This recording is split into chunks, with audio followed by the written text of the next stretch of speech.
Hi, welcome to another Roadmap. I'm Ralph Preston. I'm here again with William Lowe, and tonight we're going to talk a little bit about the different types of practice. Mainly, we're going to focus on something called part practice.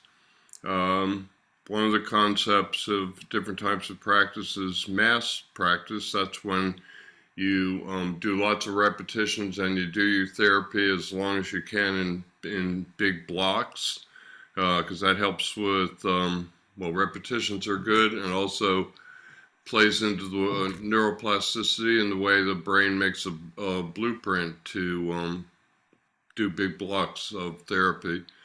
Distributed is more like in smaller segments, like it sounds. You can even, like, I eventually got to where I wasn't doing daily exercise. I was doing distributed practice throughout the day by using my hand in all the various tasks. But the thing we're going to mostly focus on is something called part practice, and this is where you work a little bit on the pieces of doing something if you can't do something well. And William, I know you got some thoughts on this, so why don't you start us off? Yeah, sure. So a lot of you who are watching might have heard of different types of practice in recovery after stroke, um, and and I believe the ones which a lot of people are familiar with are the ones which Ralph mentioned, which are mass practice and distributed practice.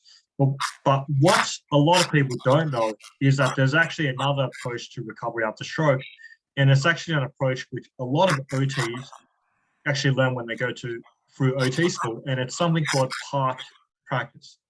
And what part practice is it's basically this idea of being able to break down an entire exercise or an entire task into different components and actually working on each component, which is stopping you from being able to perform a movement or perform a task as well as you used to before you had your stroke.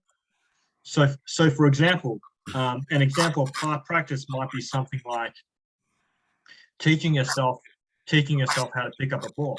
And if you're like a lot of stroke fibers, when you've picked up a ball, you might notice that you might not be able to release or drop the ball. And this might be because maybe your thumb is coming in too much and it's flexing in too much.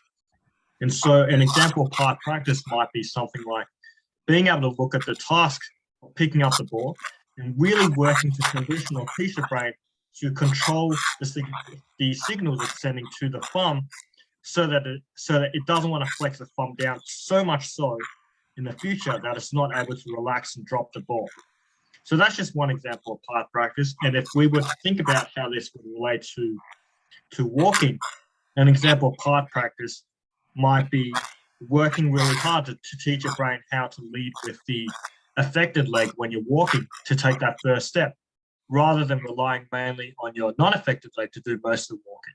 And because we know that your non-affected leg is going to be more or less pretty good for the rest of your life, by working on your affected leg and how your brain is taking the first step, your brain is actually able to connect the dots together a lot better, because now that it's mastering or becoming a lot better at one component of walking, which is leading with the affected leg, it's already mastered how to actually lead with the non-affected leg, so it can just put the two together and you can improve your walking that way. So that's basically part practice in a nutshell.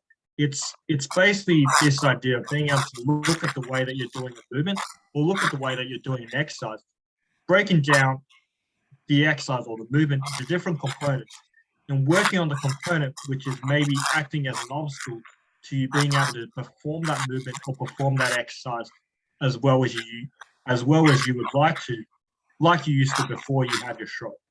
Now, earlier, Ralph, I know we had a discussion around part practice and how you applied this in your recovery when you were learning to teach yourself how to pick up a glass of water.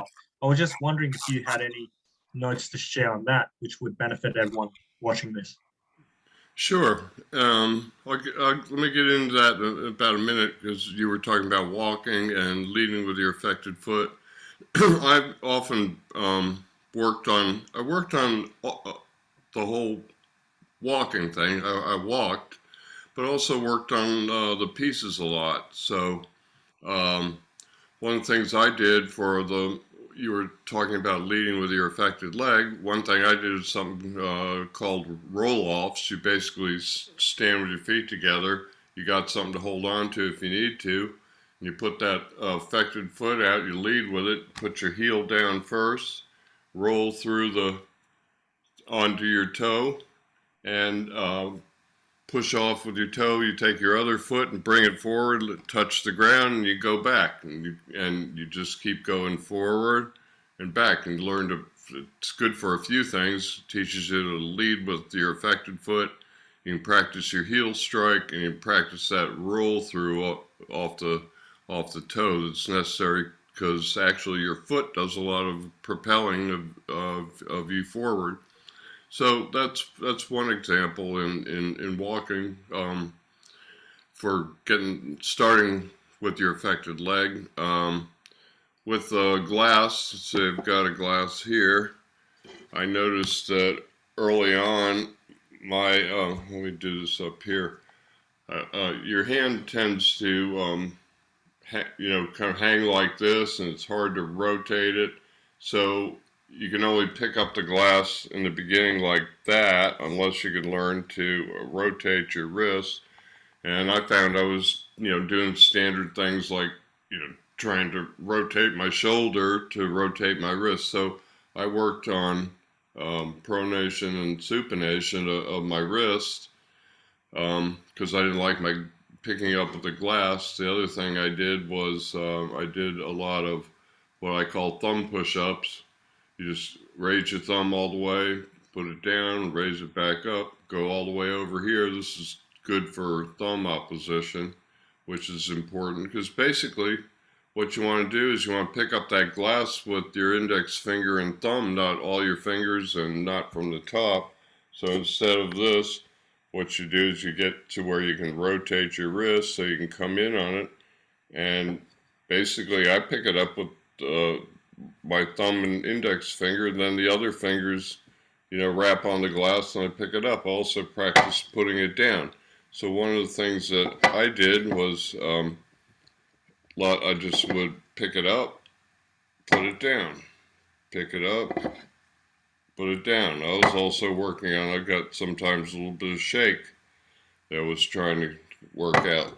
So, that's an example of, one thing that I did to break things down. There are lots more, because most of the time you really can't do something the way you used to do it before the stroke. And so you look at your good side and you figure out what you're not doing and not doing correctly. In the case of the glass, my thumb, and being able to flip my wrist. Should be able to do 360 like that. And so I worked on those pieces, and I practiced picking it up and putting it down, and it got a lot better. So early on, I thought no one talked to me about this concept or anything, and so I applied what I call guy thinking. You have to do it perfectly, like right out of the gate. And I thought it was cheating. I would have called part practice cheating early on, but then I learned that it's a real important technique, because you can't always do things, and when you can't, you get frustrated, and that's never good in recovery, to be frustrated. And so part practice and breaking things down works with that whole success thing. When you have success, you feel good about it, and you feel like, taking the next step, taking on more and more in your recovery. So, William, how did you use part practice in your own recovery, or how do you use it with the stroke survivors you work with? Yeah. So I use a lot. And basically I use part practice whenever I'm helping someone and I want to let them know maybe why they can't do something as well as they would like. So for example, I was talking to a lady the other day, and she mentioned that she couldn't tie her shoelaces as well as she would like to. I mean, granted she could do it, but she noticed that after she tied a shoelace that would become undone. And then after a little bit of probing and after a little bit of questioning, um, you know, what happens when you're doing the laces that results in them becoming loosened after you've tied them. And then eventually we drilled down to this, to her not being able to grip down with her thumb as well as she would like. So in fact, so instead of being able to get a solid grip on the laces by gripping down with her thumb like this, where the thumb stays straight, her thumb was doing the opposite and wanted to come down too much, flex down too much, so that she actually wasn't able to get a proper grip of the lace. Sure, she was with her other fingers, but without that thumb, she was missing the ability, or her ability to grasp and keep a firm grip on the lace. It wasn't as good as she would have liked.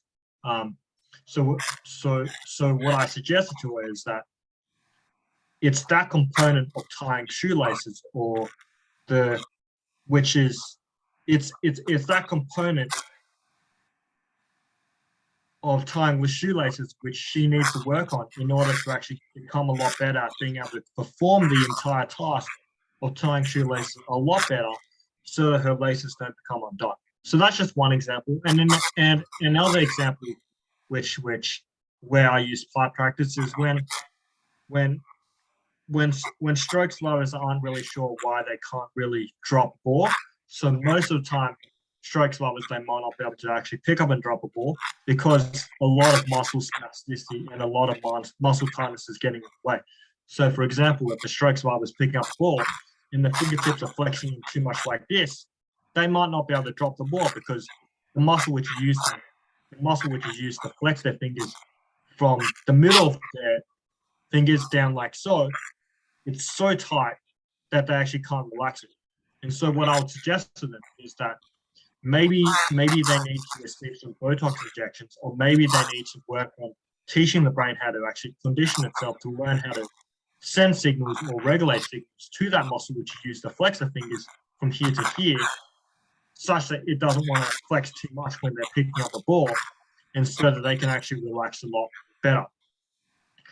So that's one way I would use part practice. It's basically providing someone with the 40,000 foot view of how they're actually doing an exercise, or how they're actually performing the movement, and what they could, and and in your words, Ralph, use guiding, or I guess taking on a fixer approach, and address what is actually stopping them from being able to perform the movement as well as they would like to, and how they can actually improve on how they're actually doing that movement or that exercise, so that they can see more changes and progress in their recovery after stroke. Well, you know, and learning to move your thumb doesn't sound like it has much to do with shoelaces or tying them, but the issue was if they're coming untied, she can't grasp. After you get the loops tied, you do that final pull to make them tight, and she didn't have the grip strength to do that final pull with the loops. You know, there are about 18 ways to tie shoes, but in the end, basically you get the loops going and you pull on them. So it doesn't seem, you know, intuitive that working on your thumb might help you with the shoelaces, but it does. And like you were saying, like we've been saying, it's a good thing to be able to look at your other side, analyze what's going on there and what's not going on over here, and then figure out, like, if your thumb's going in, well, then you need to work on your thumb. If you're, lots of times, like you said with the ball, a lot of times people they've got too much tightness in their hand. When they grab the ball, they can't extend. So with a hand, I mean, I preach this all the time. To me, it's always about extending. If you can extend, you can grasp. It's the extending that people seem to get stuck on, the letting go. They can pick up the ball, but letting it go. If it wasn't an issue, people like Sabo wouldn't have a product, because it basically teaches you how to let go. So anything that you can do in a more focused way, like working on your thumb, will will help get that thumb going. And the thumbs are important for a lot of things. Picking up glasses, tying shoes. I mean, it's the opposing digit, so it's what you use to work with all your other fingers with. So if it's not doing what you want it to do, uh, it's a good thing for getting your hand working the way you want to get that thumb working the way you want. And so the two things to me are get that thumb working the way you want and get those fingers opening all the way. Yeah, that's right, 100%. And it's not necessarily being able to teach your brain to open up the fingers a lot, but it might be that your brain doesn't know how to relax the muscles which you use to flex the fingers. So even if you can get into a situation where you can pick up a ball and you can maybe wait 20 seconds for those muscles which you use to flex your fingers to actually relax and drop the ball, then I think that might be something which you can actually practice enough time so that your brain is able to get to the point where you can naturally send the signal to actually flex your fingers and then know how to turn it off so that you can actually open the fingers and relax the ball. Don't you have that ball right in front of you? Yeah, so what this would look like is, for example, if you're a stroke swimmer and you're gripping the ball and you've made the mistake of flexing too much, you might need to teach the brain to not use too much effort to flex the fingers, but rather to teach it to turn off and learn how to actually relax the ball like so. So notice with that one, I didn't go like this completely, but rather I just turned off the signal to relax the muscles which we use to flex, which allowed me to drop the ball. Now that might not be opening like that, but it is getting a lot closer towards being able to open because you're teaching your brain how to actually relax the muscles which you use to flex your fingers in your recovery after stroke. Well, and one of the things is, again, if you can do a lot of the work with your index or pointer finger and your thumb, and try not to get the other ones involved, especially if they're digging into the ball, because a lot of the work, as I look at my hand, just with that ball, if I was picking it, when I pick up most things like my phone, I don't necessarily, well, I got a bum finger on this hand, so I'll sometimes do it with two, but you don't necessarily need your entire hand to, in fact, it gets in the way of dexterity in some ways, particularly like letting go of the ball, because if all those fingers are flexing, they're going to, especially that soft Nerf ball like that, they're going to dig right in. So, what other examples have we got of, or ways do we have of using part practice?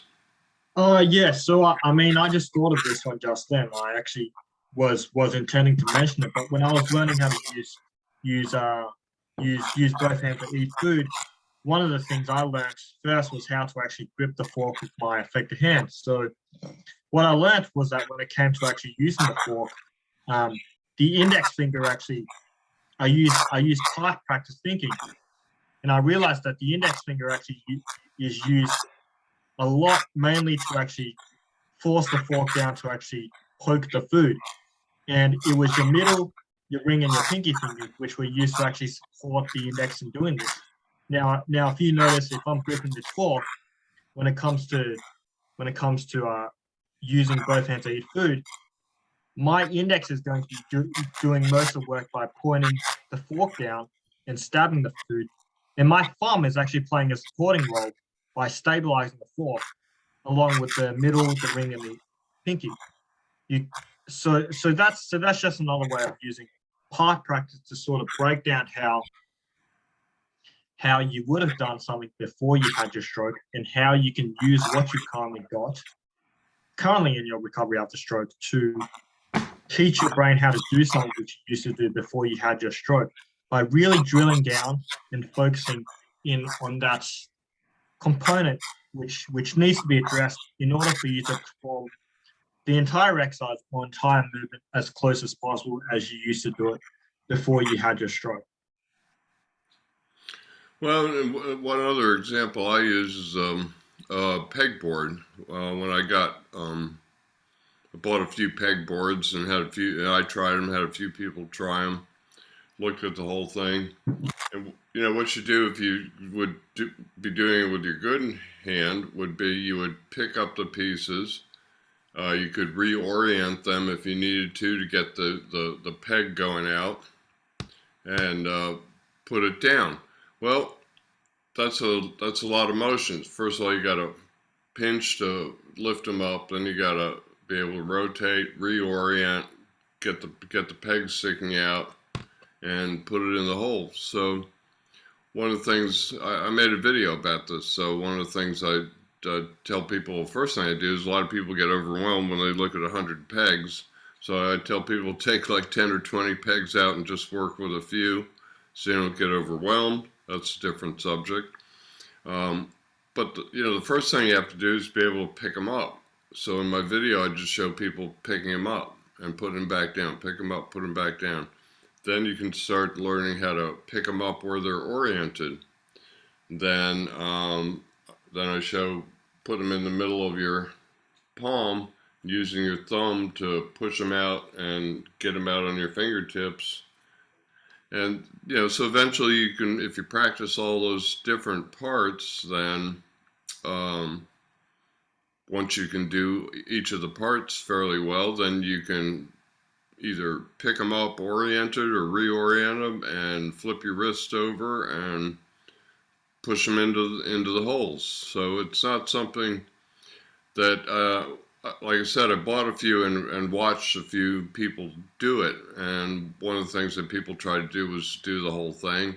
Another thing that they did was when they couldn't do something, they couldn't pick them up, so they fed them with their good hand. Not a good idea if you're trying to work the affected hand and the person who was doing that didn't even notice it. It was like you'd say, William, brain is, will find the easiest way. So he wasn't even aware that he was using his good hand to feed him into his affected hand.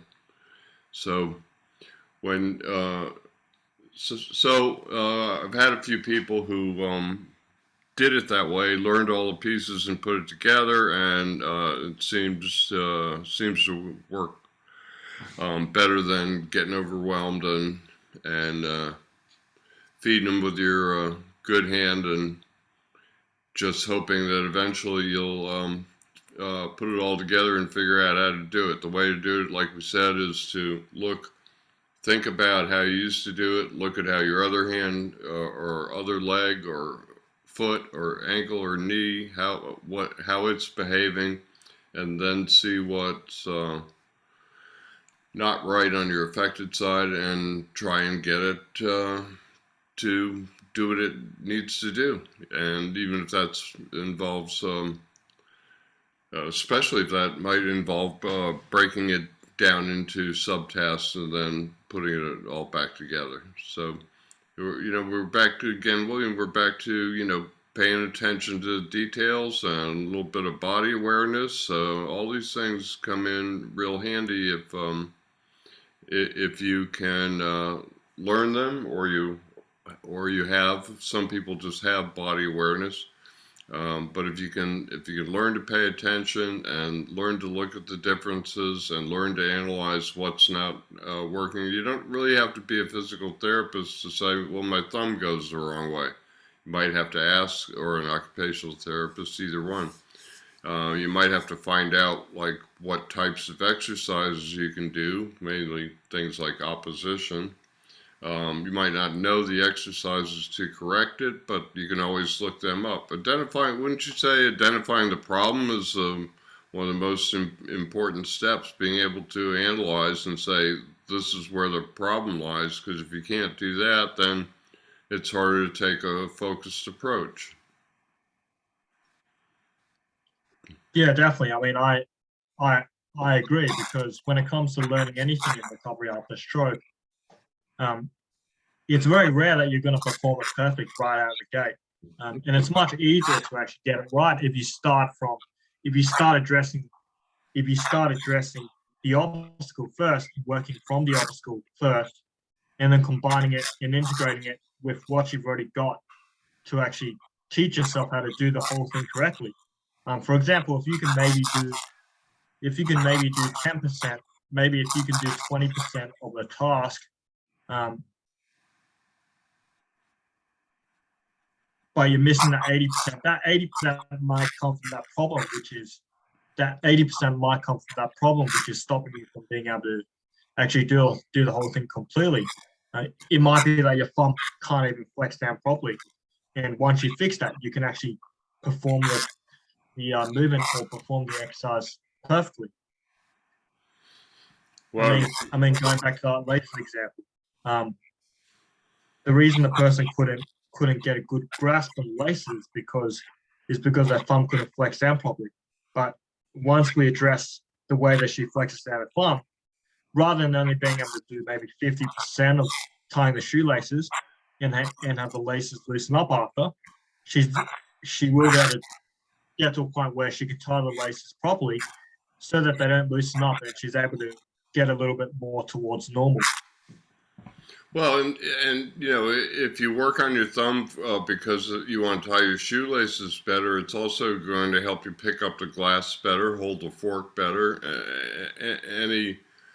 Anytime you can get any part of your body closer to the way it originally moved, you're going to see you're going to see improvement in more than just the one thing that you're working on. So maybe you might notice that your thumb has issues with, well, William, in this case you did, but if you figured out that your thumb has problems tying your shoes, you have problems with your thumb, you might also pay attention during the day and see what else you're having issues with the thumb, and if it's all because it's going here instead of here, and work on it. And if you do, you'll probably find it helps with all the different tasks, because you know, if you get that movement, it's going to be big for lots of things, not just tying shoelaces. So, anything else you have to add, William, or should we wrap this up? Not really. I would just say that, I would encourage all of you who are watching this to really take inventory of what we're saying here with heart practice, because it's very much a mindset approach. And I think if you can get into the right state of mind, obviously no pun intended, then you can really know what you need to do in order to see more improvement in your recovery after stroke. Because it's not always intuitive to identify why you can't do something as well as you would like to in your recovery after stroke. But I think if you can identify what's getting in the way of you being actually able to do something and start from there, then it can actually give you a clue as to what you need to do in order to actually become a lot more successful at being able to perform whatever you're trying to learn, or teach your brain how to do a lot better in your recovery after stroke, and how this relates to your recovery goals as well. All right. Well, one of the reasons we have these discussions is that we both feel it's important to learn how to do a lot of these things yourself at home, because you're going to run out of of insurance to pay for your therapy. So anytime you can have some body awareness, be able to figure out what's going wrong mechanically, if you can figure out how to fix it yourself, or if you have to get someone to help you with what the fix is. All this is part of learning to become, sort of your own physical therapist, because that's the way, that's sort of what you need to do to have a successful home program. You're kind of taking this on yourself and learning as much about it as you can, so that you have as much success as possible in your recovery. So we'll leave it at that, and we'll see everybody next time.